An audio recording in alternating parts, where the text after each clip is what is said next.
The car was already burning when Amara saw the boy's hand against the window. She had 18 minutes to get to her scholarship interview, 18 minutes to escape poverty, 18 minutes to become the first person in her family to go to college. The folder in her hands held 4 years of perfect grades, 4 years of working double shifts, 4 years of one single dream: Stanford. But the boy was screaming. Amara didn't think about the interview. She didn't think about Stanford. She didn't think about the phone in her pocket, the one with all her documents, melting from the heat. She just ran, broke the window with her shoe, dragged him out as the flames reached the gas tank, held him while he coughed smoke and blood. When the ambulance came, she was already gone, running toward a future that no longer existed. What Amara didn't know, she'd just saved the son of the most powerful man in the city. And he was watching. Amara's alarm went off at 4:30 a.m., not because the interview was early, but because she had a shift at Garden Street Diner that started at 5. She moved quietly through the apartment.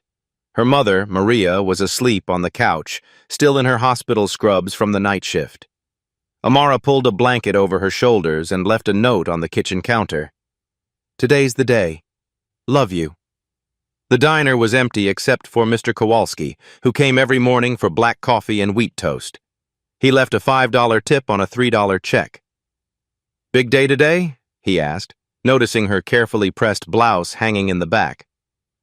"Scholarship interview. Stanford." "Stanford?" He nodded slowly. "That's a long way from here."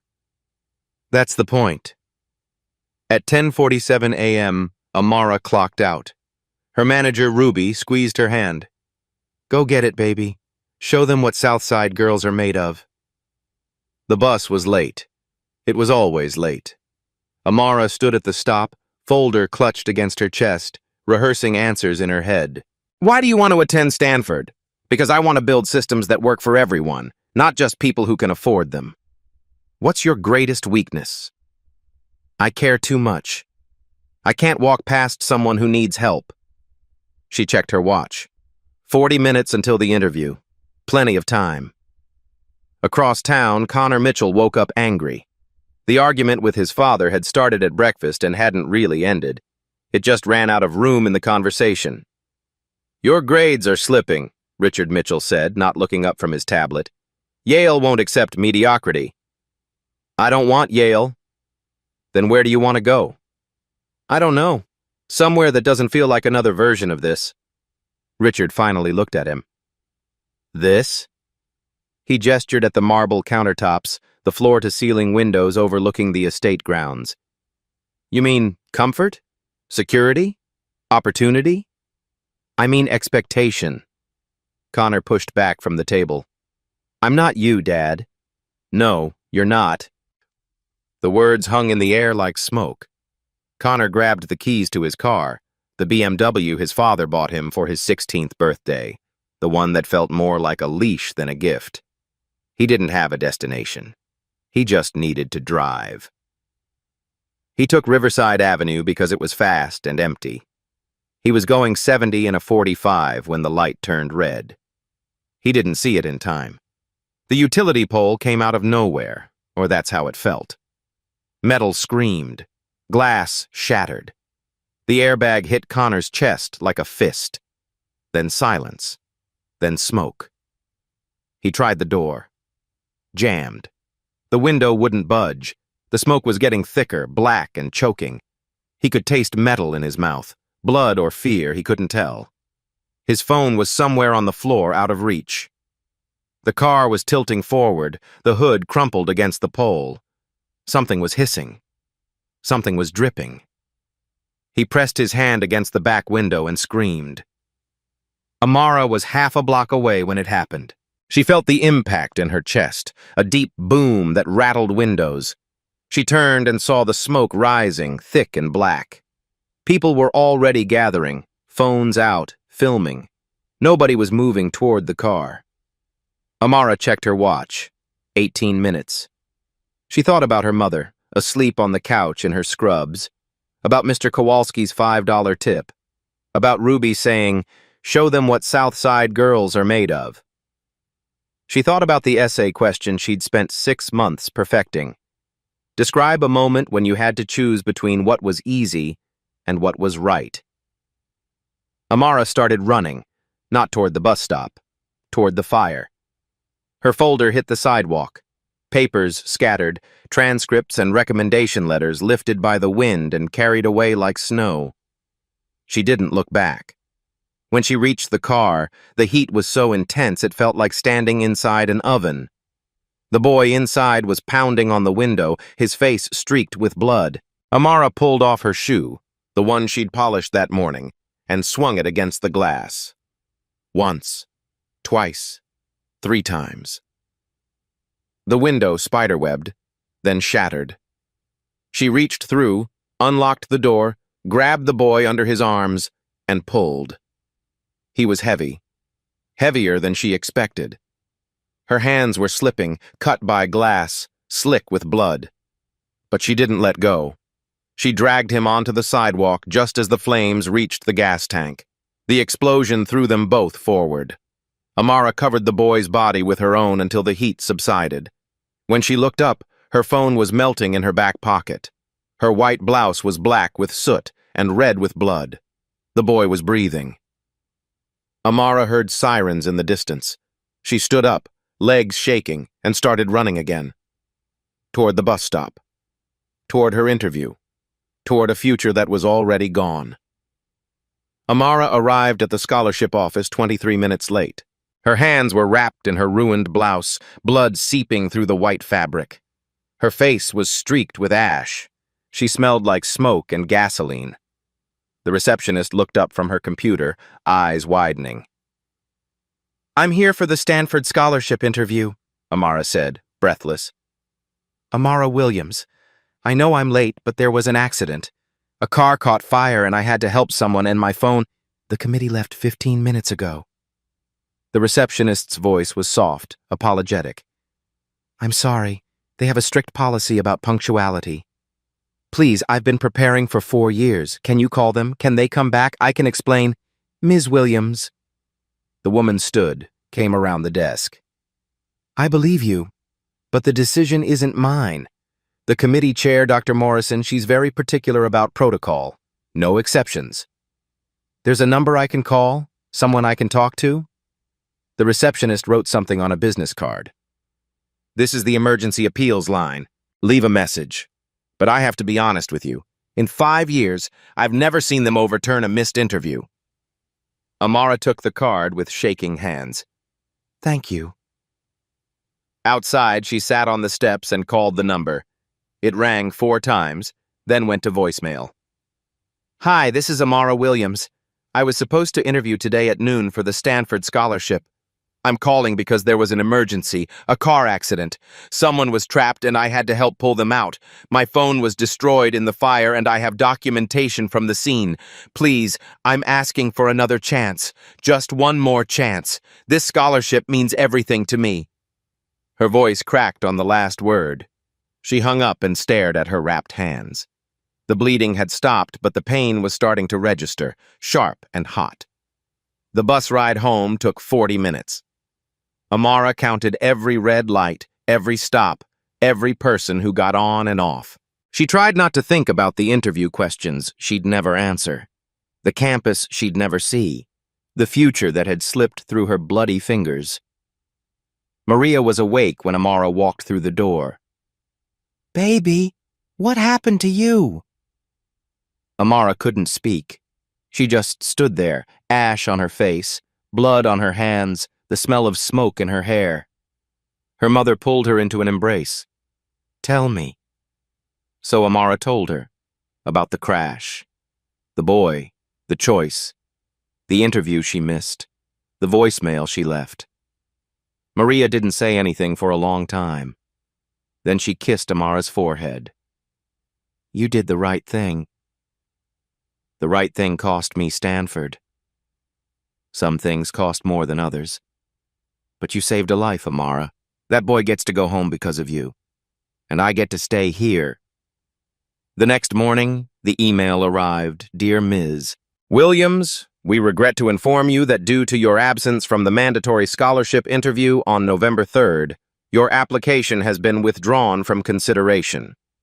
Per our program policy, no exceptions can be made for missed interviews, regardless of circumstance. We wish you well in your future endeavors. Sincerely, Dr. Patricia Morrison, Mitchell Scholarship Program Director. Amara read it 17 times. Each time the words felt colder. She called the emergency line again, left another message, then another. On the third call, a woman answered. Mitchell Scholarship Program, this is Helen. Hi, yes, my name is Amara Williams. I left messages about my missed interview. I was in an emergency situation and I have proof. Hospital records, police reports. I'm begging you, please just let me explain to someone. Ms. Williams, I have your file here. Dr. Morrison reviewed your messages. The policy is very clear, no exceptions.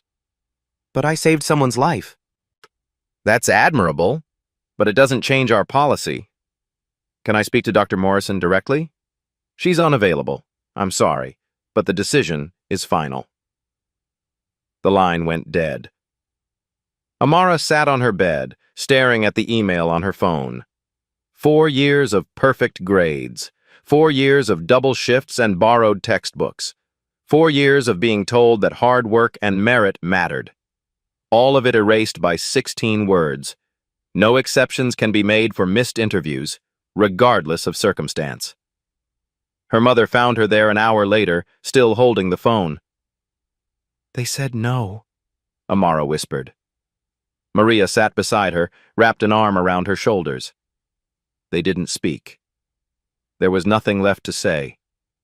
What neither of them knew was that across town, a 16-year-old boy was waking up in a hospital bed, asking the same question over and over. Who saved me? What's her name? I need to find her. And in a corner office downtown, Richard Mitchell was watching security footage on repeat. The girl in the white blouse running toward flames. The girl his institution had just thrown away. Connor woke up with questions no one wanted to answer. Who pulled me out? He asked the nurse. A young woman. She left before the paramedics arrived. What was her name? I don't know, sweetie. But she was very brave. His father sat in the corner of the hospital room, typing on his phone. Richard had arrived 30 minutes after Connor was admitted, still wearing his suit from a board meeting. Dad, did they find her? The girl who saved me? Richard looked up briefly. The police have her statement. She did her civic duty. You should focus on healing. Someone got hurt because of me, and you want me to just focus on healing? Connor, you were in an accident. None of this is your fault. But it felt like his fault. The argument, the anger, the speed, the red light he didn't see. On the third day, a security guard named Marcus stopped by Connor's room. You're the kid from the Riverside crash, right? Yeah. I pulled the parking lot footage. That girl didn't hesitate.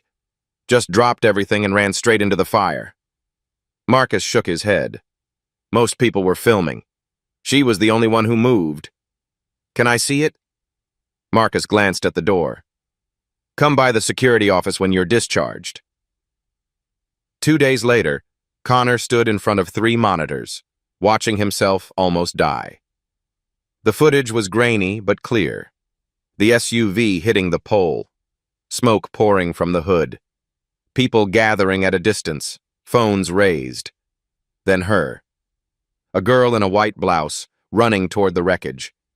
She didn't slow down, just pulled off her shoe and started smashing the window. Marcus froze the frame. See her hands? Bleeding. Glass everywhere. But she doesn't stop. Connor watched her drag him out, watched her cover his body when the gas tank exploded, watched her stand up and run away. Who is she? Police report says Amara Williams, gave her statement, then left, said she had somewhere to be. Connor took a photo of the screen. Thanks, Marcus. It took Connor 6 hours to find her address. The police report was public record. The neighborhood was 40 minutes away, a part of the city Connor had never visited. He borrowed a car from his father's collection. The streets here had boarded-up windows and cracked sidewalks. Kids played basketball on a court with no net. An old woman on her porch watched him with careful eyes. Connor parked in front of a 3-story apartment building. The paint was peeling. The stairs creaked under his weight. He knocked on apartment 2C. A woman answered, mid-40s, exhausted eyes. She looked at Connor's clean clothes, his expensive watch, and her expression hardened. "Can I help you?" "I'm looking for Amara Williams." "Who's asking?" "My name is Connor Mitchell. She saved my life 4 days ago." The woman's face changed. "You're the boy from the car." "Yes, ma'am." She studied him, then called over her shoulder. "Amara, someone's here for you." Footsteps. Then Amara appeared, hands still wrapped in bandages. She recognized him instantly. "You," she whispered. Connor's throat tightened. "You saved my life, and I just found out you lost your scholarship because of me." Amara didn't say anything. "Let me help," Connor said. "My father has connections. He can fix this."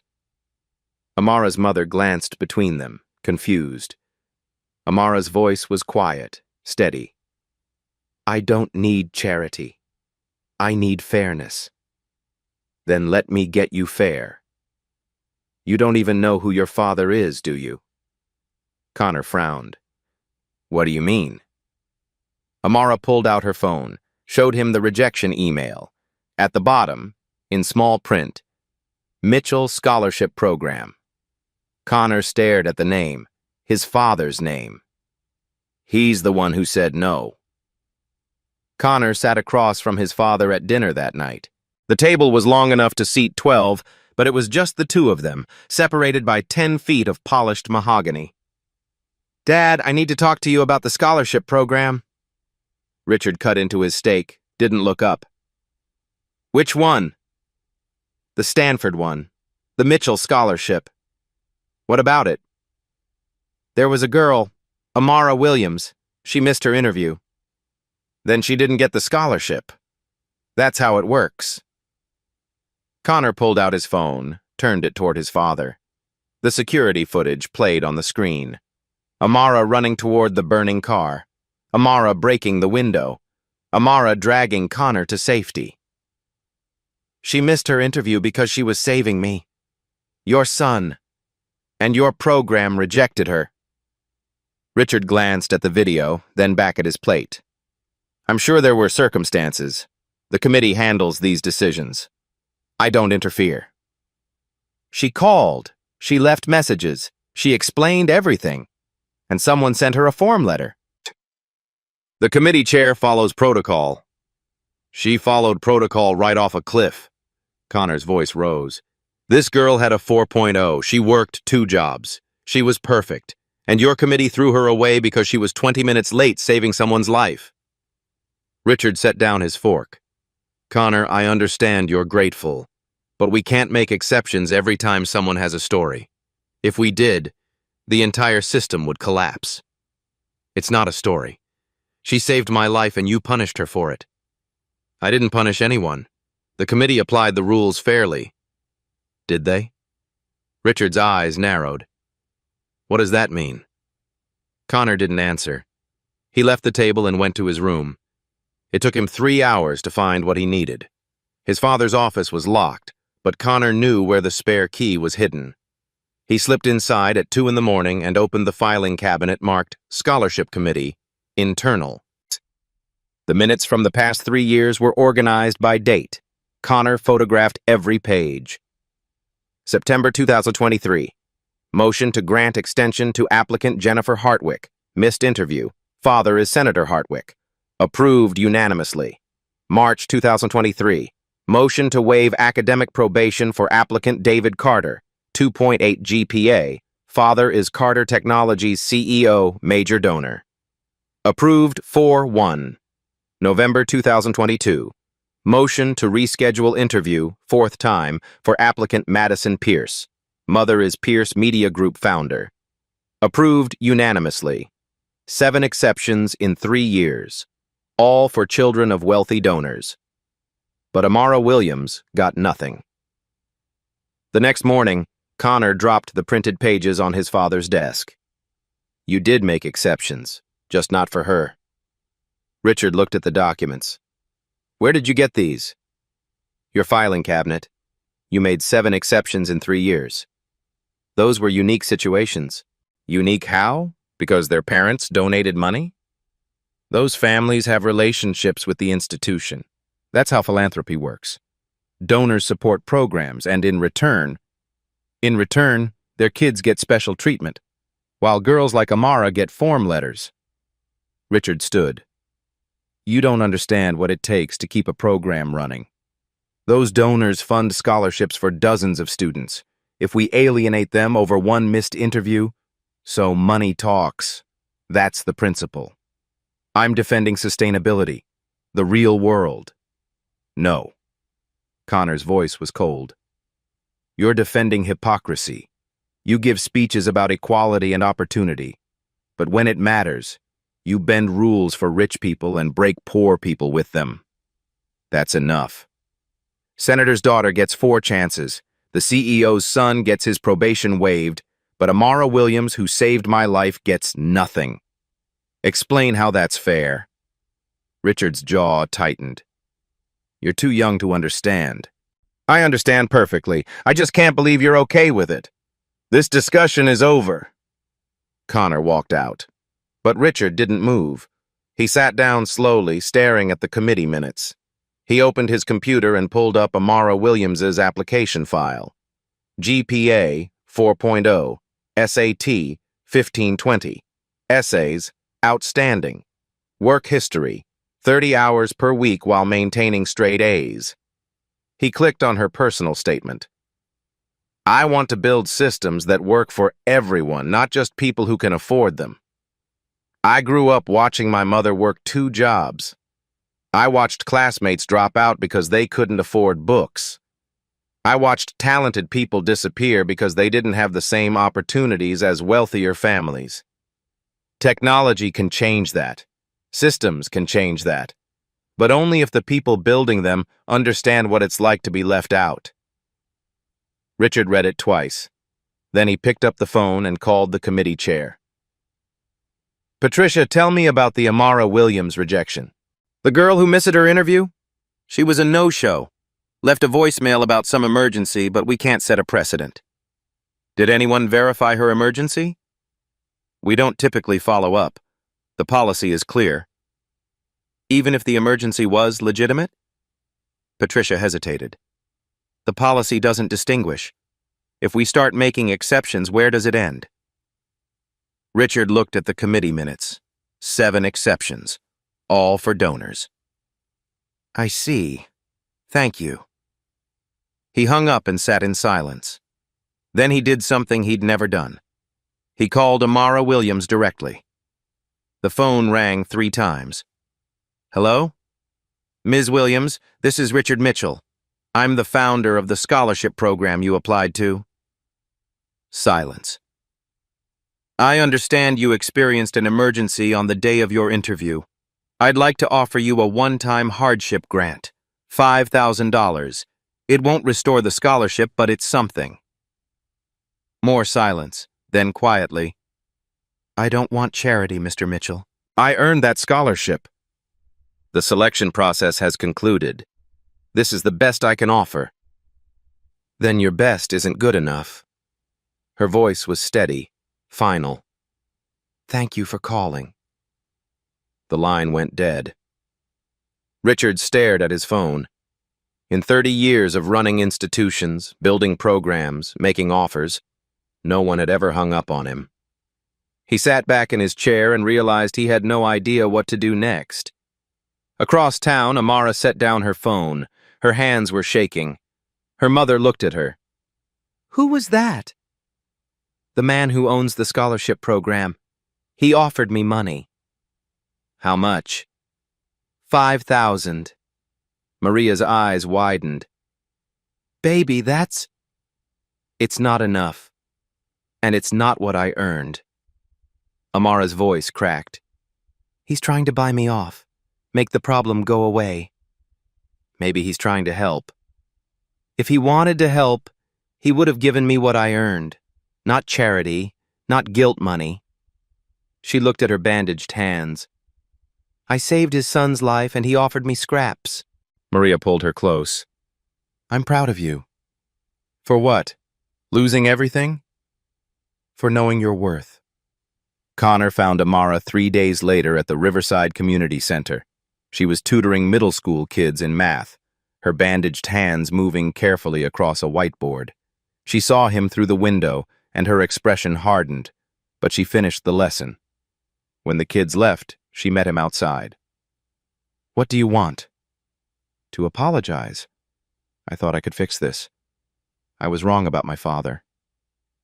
Amara crossed her arms. You tried. That's more than most people would do. There has to be another way. Another scholarship. Another school. I've applied to 14 programs. That was my only full ride. She looked away. I'll figure something out. Community college, work full-time, maybe transfer in 2 years. That's not fair. No, but fair doesn't pay tuition. That afternoon, a local news station picked up the story. Someone had posted the security footage online with the caption, "Hero loses scholarship saving life." By evening, it had spread through the community. The video showed Amara running toward flames while others stood back filming. It showed her dragging Connor to safety, collapsing afterward. The comments flooded in. People were angry. People wanted to help. Small donations started arriving at the community center. $50 from a retired teacher, $100 from a local business owner, $200 from a church group. Within 3 days, the fund reached $3,400. Amara's mother cried when she saw the total. People are good, baby. Some people are good. It wasn't enough for Stanford. It wasn't close. But it was something. Amara wrote thank you notes to every donor. Her hands still hurt, but she wrote them anyway. Across town, Richard Mitchell sat in his office watching the news coverage. The anchor called Amara a hero. The reporter asked why the scholarship program hadn't helped her. His assistant knocked on the door. Sir, people are calling, asking why we didn't make an exception. The optics aren't great. What are they saying? That policy matters more to us than people. Richard turned off the television. We offered her money. She refused. That's not the story they're hearing, sir. Richard stared at the blank screen. He picked up his phone to draft a statement, but his hands stopped when he tried to explain why the rules mattered more than the girl who'd saved his son. He deleted the draft, started over, deleted it again. The invitation arrived by courier. Thick cream paper, Mitchell Academy letterhead, embossed seal. Miss Amara Williams, you are cordially invited to meet with Richard Mitchell regarding an educational opportunity.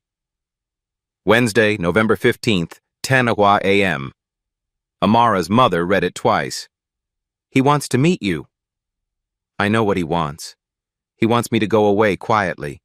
Baby, maybe you should listen. Hear what he has to say. I already know what he's going to say. He's going to offer me something that looks like help but comes with strings. But Maria's eyes were pleading. What if it's real? What if he changed his mind? Amara looked at the community center fund total on her phone. $3,400. Not even enough for 1 semester. Fine, I'll go. Mitchell Academy sat on 40 acres of manicured grounds. The buildings were red brick and ivy, the kind of campus that appeared in brochures about the American dream. Amara rode the bus for an hour and a half to get there. Richard's office was on the top floor of the administration building.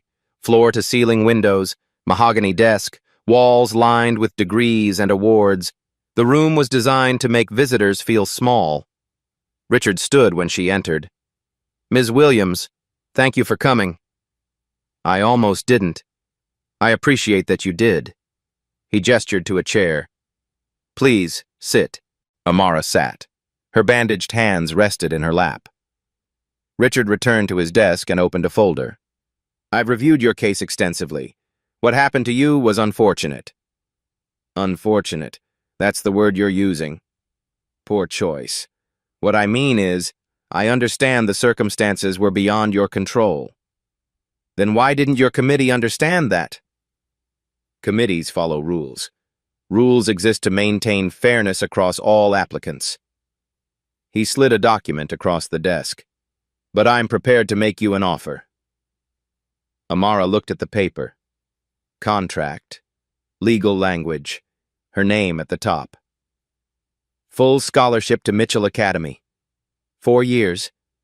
Room, board, tuition, books. Everything is covered. Amara's heart stopped, then started again, faster. There's a catch. Not a catch. A partnership. Richard leaned forward.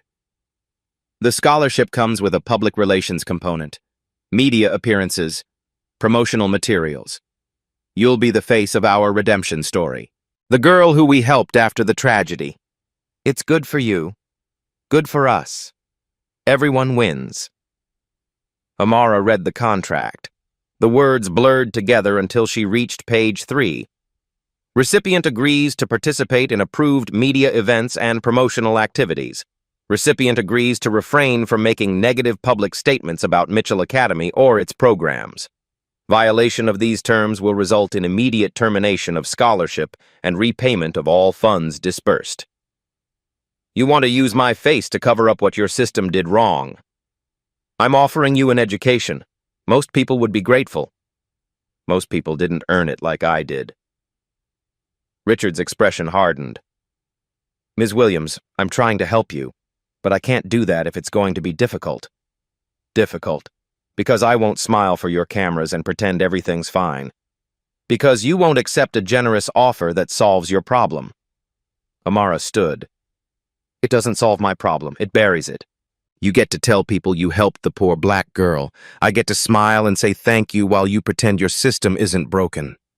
The system isn't broken. It's just not designed to bend for individual circumstances.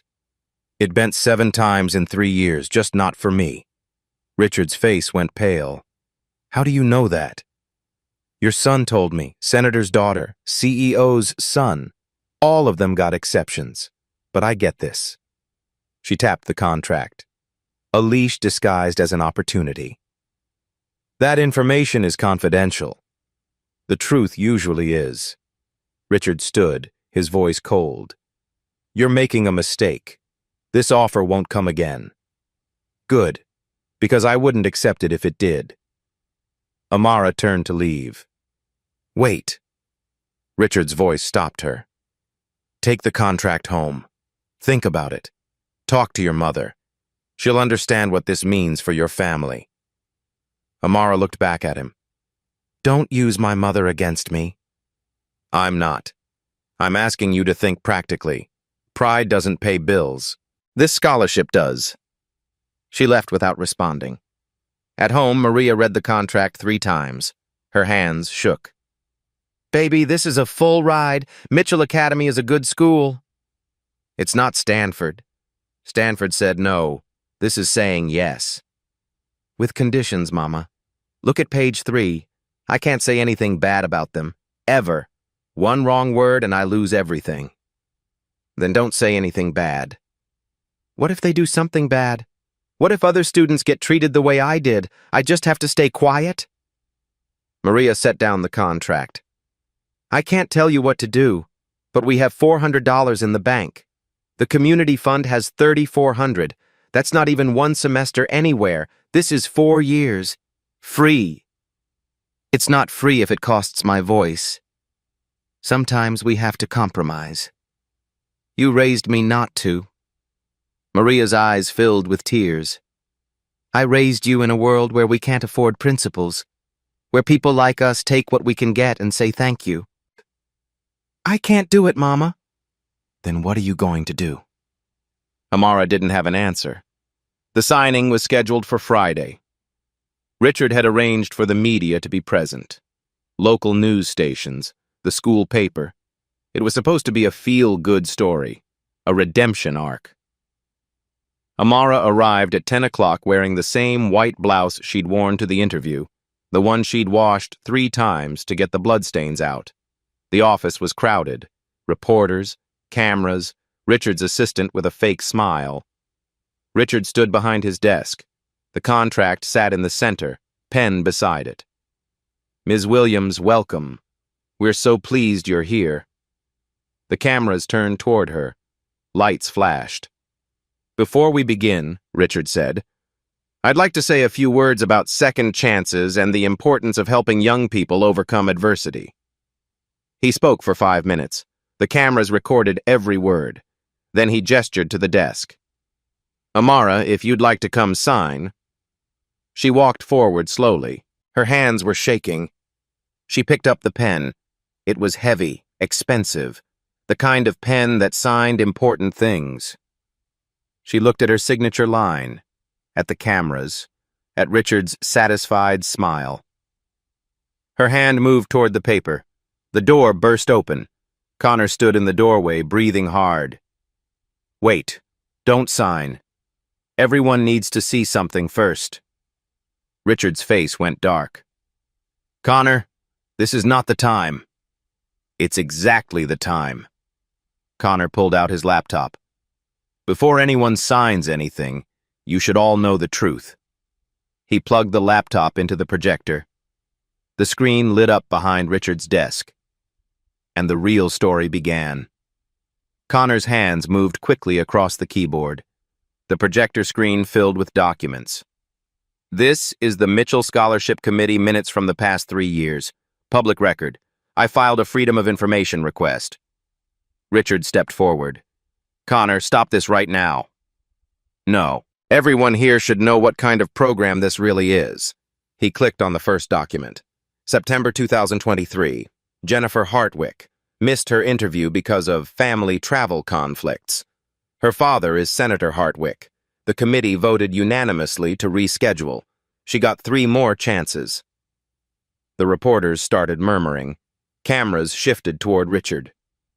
Connor clicked again. March 2023. David Carter. GPA was 2.8.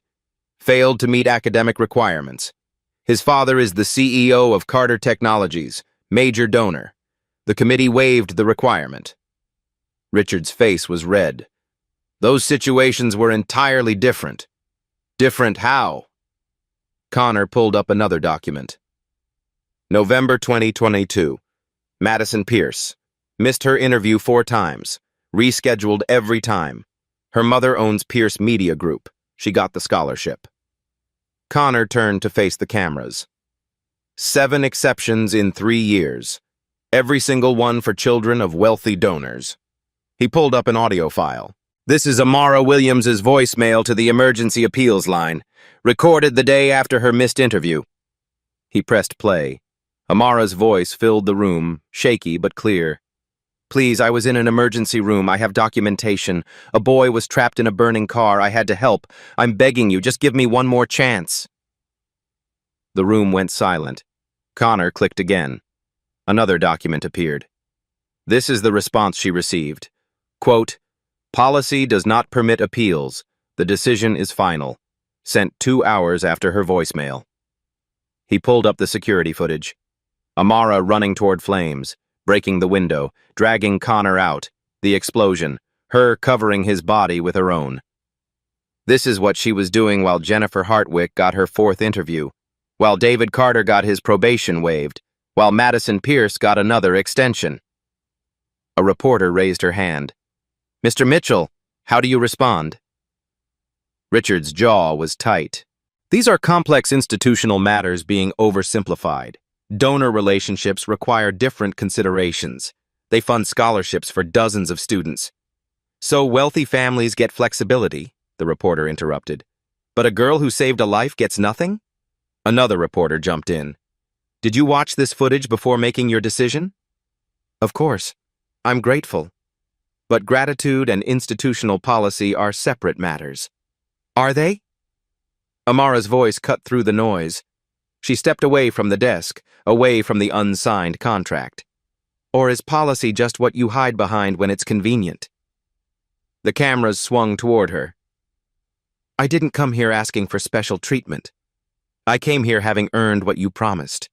Merit. Excellence. Opportunity. Those are your words, Mr. Mitchell. They're on your website. Your brochures. She picked up the contract, held it up. This isn't an opportunity. This is hush money. Sign here, smile for the cameras, never say anything that makes us look bad. Richard stepped forward. Ms. Williams, you're mischaracterizing. I'm reading your own contract. Page 3. Recipient agrees to refrain from making negative public statements. You want to buy my silence and call it generosity. The room erupted, reporters shouting, cameras flashing. Connor walked to Amara's side. I'm sorry I didn't see this sooner. I'm sorry my father built a system that pretends to care about fairness while rigging the game. Richard looked at his son. You're making a mistake. No, Dad, you made the mistake. I'm just showing people what it looks like. Amara set the contract back on the desk, unsigned.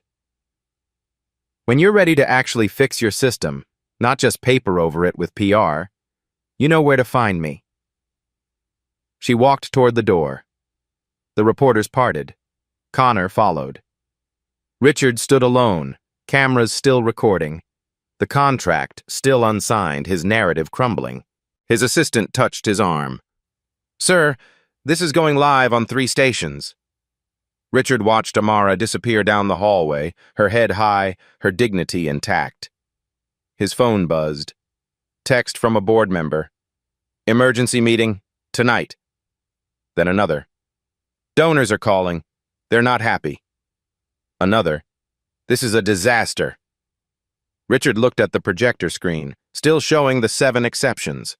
7 times he'd bent his rules for money and power, and the 1 time he'd refused to bend them for courage. For the first time in 30 years, Richard Mitchell didn't know what to do next. The story went national by evening. #Justice. For Amara trended on social media. The security footage had been viewed 2 million times. News outlets across the country picked it up. Scholarship program exposed for favoritism. Hero denied while rich kids get passes. Richard's phone didn't stop ringing. Alumni were furious. Donors were threatening to pull funding. The board called an emergency meeting for the next morning, but Richard sat alone in his study, watching the coverage on repeat. He saw himself on screen, stammering about institutional considerations. He saw Amara walking away with her head high. He saw his son standing beside her instead of him. Archive footage played next, a speech he'd given 10 years ago at the program's founding. Merit matters, his younger self said. In this program, we don't care about your last name or your bank account. We care about your character, your grades, your potential. We believe in equality of opportunity. Richard turned off the television. The house was quiet. His wife was visiting her sister. Connor hadn't come home.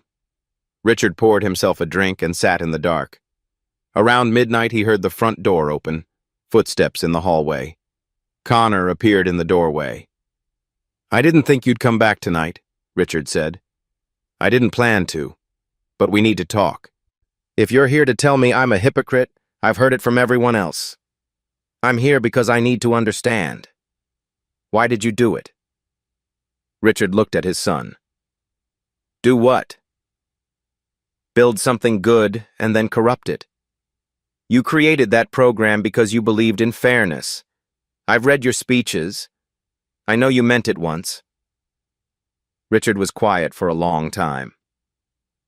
It's complicated. Then uncomplicate it. Richard set down his glass. When I started the program, I had nothing. No donors, no funding, just an idea. But ideas don't pay for scholarships. Money does. And money comes with strings. So you sold out. I made compromises. There's a difference. Not to Amara, there isn't. Richard's jaw tightened. That girl hung up on me. I offered her $5,000 and she refused. It wasn't an opportunity, Dad. It was a bribe. You were trying to make the problem go away without actually fixing anything. I was trying to help. No, you were trying to protect yourself, your reputation, your institution. You weren't thinking about her at all. Of course I was thinking about her. Then why didn't you give her what she earned? Why the contract? Why the conditions? Richard stood, walked to the window. The estate grounds were dark, empty. You don't understand what it takes to run an institution. Politics, the compromises. If I alienate the donors, the whole program collapses. Dozens of students lose their funding. So one girl gets sacrificed so dozens can benefit. That's the math you're using. That's the reality. It's a coward's reality. Connor's voice was hard. You taught me to stand up for what's right. You taught me that character matters more than convenience. But when it actually cost you something, you chose convenience. I chose sustainability. You chose power. You chose comfort. You chose a system that works for you. Connor stood. I watched that footage 20 times today, Dad. I watched her run toward fire while everyone else ran away. I watched her drag me out.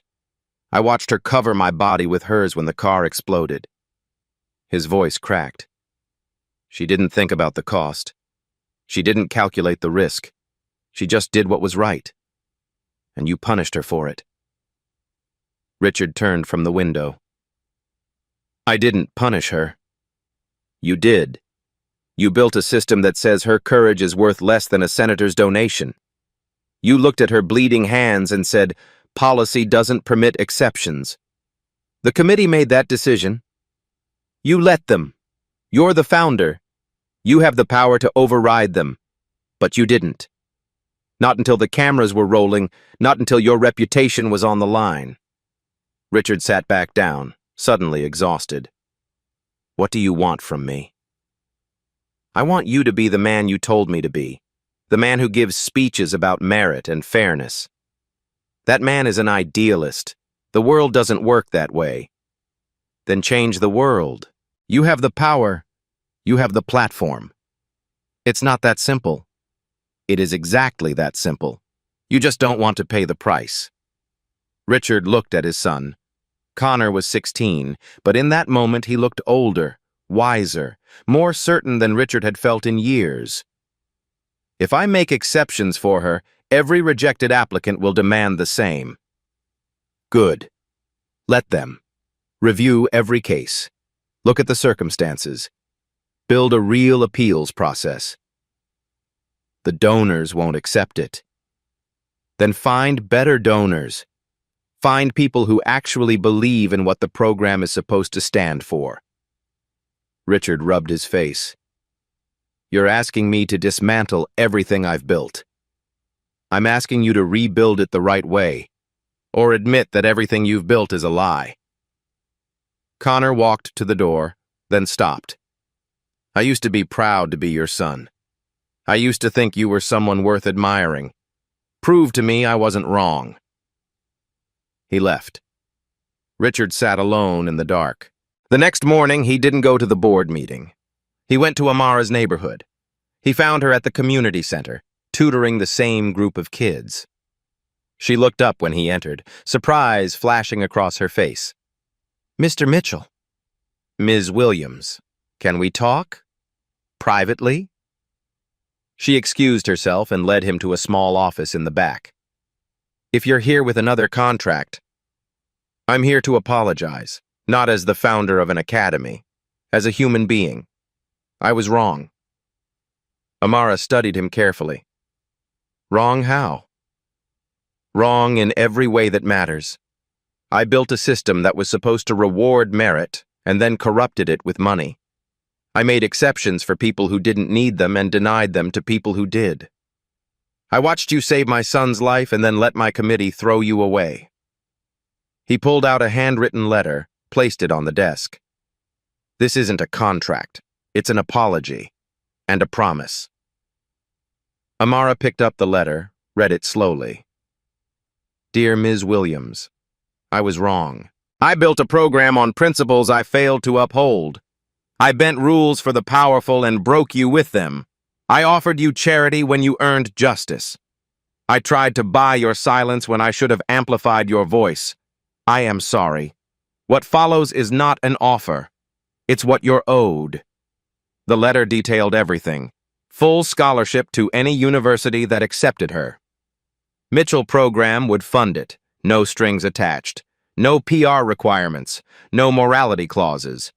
Beyond that, systematic reforms, committee restructuring, emergency appeals process, blind review to eliminate donor bias.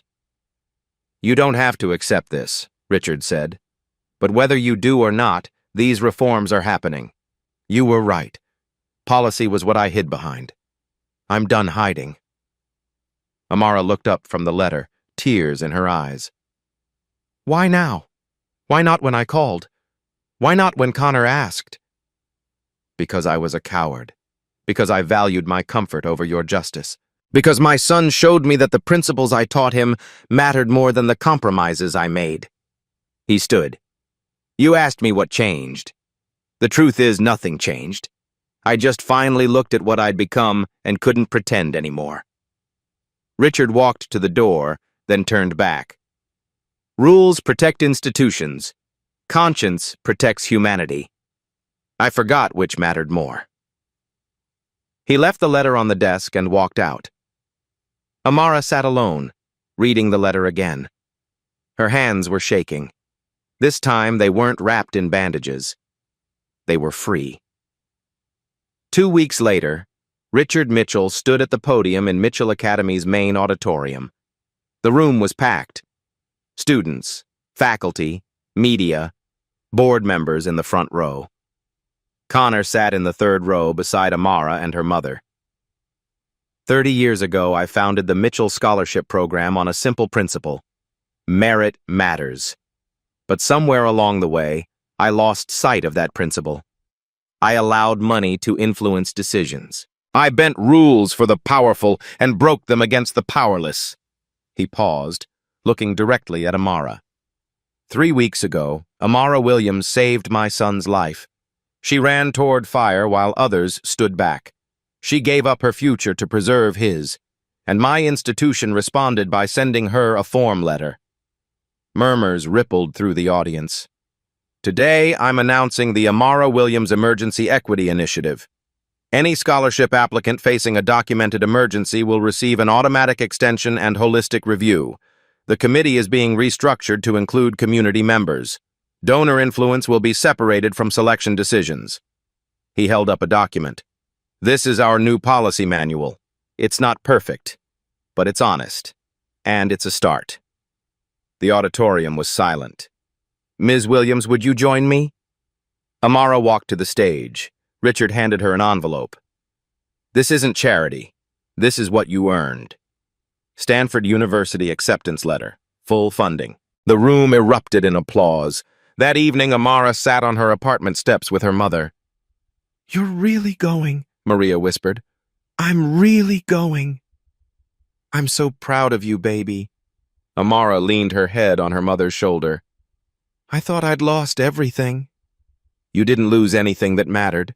You showed the world what courage looks like. Across town, Connor found his father in the study. The board approved everything, Richard said. The reforms, the funding. Good. Richard looked at his son.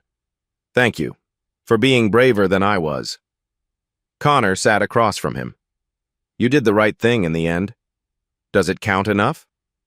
Ask me again in a year, when we see if the reforms actually work.